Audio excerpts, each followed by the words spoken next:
வணக்கம், வணக்கம், வணக்கம். எப்படி இருக்கீங்க ஃப்ரெண்ட்ஸ்? நல்லா இருக்கீங்களா?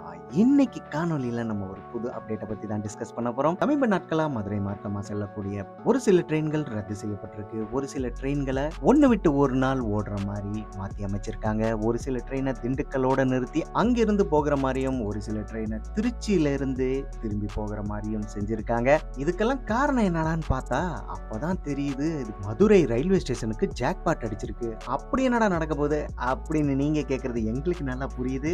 புது பிளாட்ஃபார்ம், புது வெயிட்டிங் ஹால், புது கார் பார்க்கிங், கலக்குங்க மதுரை ரயில்வே ஸ்டேஷன் அப்படிங்கிற மாதிரி எல்லாத்துலயுமே புதுசு புதுசா கொண்டு போறாங்க. இதுல பெரிய ஹைலைட் என்னன்னா ஒரு சுரங்கப்பாதையும் வரப்போகுதுங்க. இந்த சுரங்கப்பாதை எங்கன்னு பாத்தீங்கன்னா நம்ம பெரியார் பஸ் ஸ்டாண்ட்ல இருந்து ரயில்வே ஸ்டேஷனை இணைக்கிற மாதிரி சுரங்கப்பாதையும் வரப்போகுது. இந்த அப்டேட்லாம் எந்த பக்கமா வரப்போகுது, எவ்வளவு அளவுல வரப்போகுது, இதுல முதற்கட்ட பணியா எதை தொடங்க போறாங்க, எது கடைசியா முடிக்க போறாங்க அப்படிங்கிற எல்லா டீட்டெயிலையும் நாங்க சொல்ல ரெடியா இருக்கோம். அதுக்கு முன்னால நம்ம சேனல்ல யாராவது புதுசா வந்திருந்தீங்கன்னா தயவு செஞ்சு அந்த சப்ஸ்கிரைப் பட்டனை கொஞ்சம் அமுக்கிங்க. கூடவே சேர்த்து பக்கத்துல இருக்கிற பெல் பட்டனை டங்குன்னு ஒரு அமுக்கி விட்டுங்க. அப்பதான் தொடர்ச்சியா நாங்க போடுற காணொளி உங்களுக்கு வந்து சேரும். கடந்த 2019-20 ஆண்டுகள்ல சுமார் 49,000 பேர் ஒரு நாளைக்கு நம்ம மதுரை ரயில்வே ஸ்டேஷனுக்குள்ள வந்து போயிட்டு இருந்தாங்க.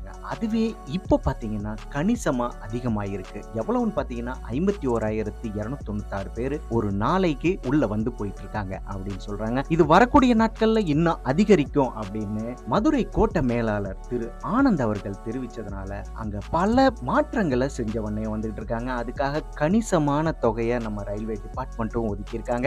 முதற்கட்ட பணியா ஒரு புது பிளாட்ஃபார்மை உருவாக்கிட்டு இருக்காங்க. இதுவரையிலும் மதுரை ஸ்டேஷன்ல 6 பிளாட்ஃபார்ம் இருந்து வந்துச்சுங்க. அதுல 1ஆம் நம்பர் பிளாட்ஃபார்ம்ல சென்னை மார்க்கமா செல்லக்கூடிய ட்ரெயின்களும், 2ஆம் பிளாட்ஃபார்ம்ல திருநெல்வேலி மார்க்கமா செல்லக்கூடிய ட்ரெயின்களும், அதே போல 5, 6 பிளாட்ஃபார்ம்ல வந்து பாத்தீங்கன்னா தேனி, போடி மார்க்கமா செல்லக்கூடிய பேசஞ்சரும், அத்தோட செங்கோட்டை மார்க்கமா செல்லக்கூடிய பேசஞ்சர்களும் நிறுத்தி வைக்கப்பட்டிருக்கும். அதனால வீக்லி ட்ரெயின்ஸ் அப்படின்னு சொல்லக்கூடிய ஸ்பெஷல் ட்ரெயின்ஸ் எல்லாம் வந்து போறதுக்கு ரொம்பவே கஷ்டமா இருந்துச்சு. அதன் பொருட்டு 7வது பிளாட்ஃபார்மா ஒரு புது பிளாட்ஃபார்மையே வடிவமைச்சுட்டு வந்துட்டு இருக்காங்க. அதுக்கான பணிகளும் துரிதமான முறையில் நடந்து வந்துட்டு இருக்கு. இதெல்லாம் ஒரு பக்கம் நடந்துகிட்டு இருக்கும்போது 7ஆம் நம்பர் பிளாட்ஃபார்ம் ரைஸ் ஆனோனையுமே பயணிகளுடைய எண்ணிக்கையும் அதிகரிக்குமா இல்லையா?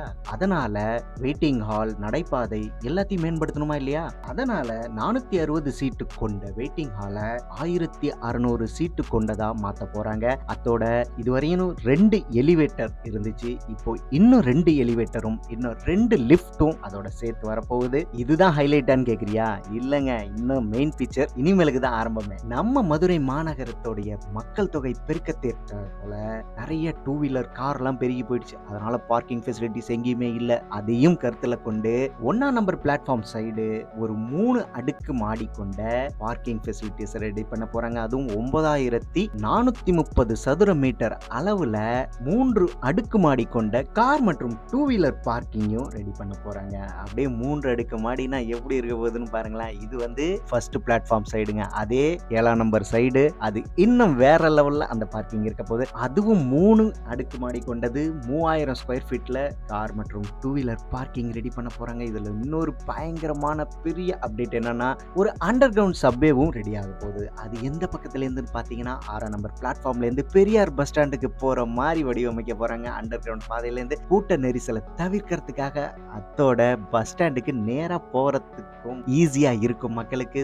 இந்த பணிகள்லாம் சீக்கிரம் முடிஞ்சு சீக்கிரம் மக்களுடைய பயன்பாட்டுக்கு வரணும்னு நானும் கேட்டுக்கிறேன். உங்களை போலவே நானும் ரொம்ப எக்ஸைட்டா இருக்கேன் இந்த மதுரை புது ரயில்வே ஸ்டேஷனை எப்ப பாக்குறதுன்னு. இந்த பணிகள்லாம் சீக்கிரம் முடிஞ்சோனையுமே நம்ம காணொளியிலேயே ஒரு லைவ் அப்டேட்டை கொடுக்கலான்னு இருக்கிறோம். ஸோ சீக்கிரம் பணிகள் முடியட்டும். மீண்டும் சந்திப்போம் இன்னொரு அருமையான காணொளியோட, இன்னொரு அருமையான ரயில் அப்டேட்டோட உங்களை நாங்கள் சந்திக்கிறேன். அதுவரையில் நன்றி, வணக்கம், தமிழ் வாழ்க.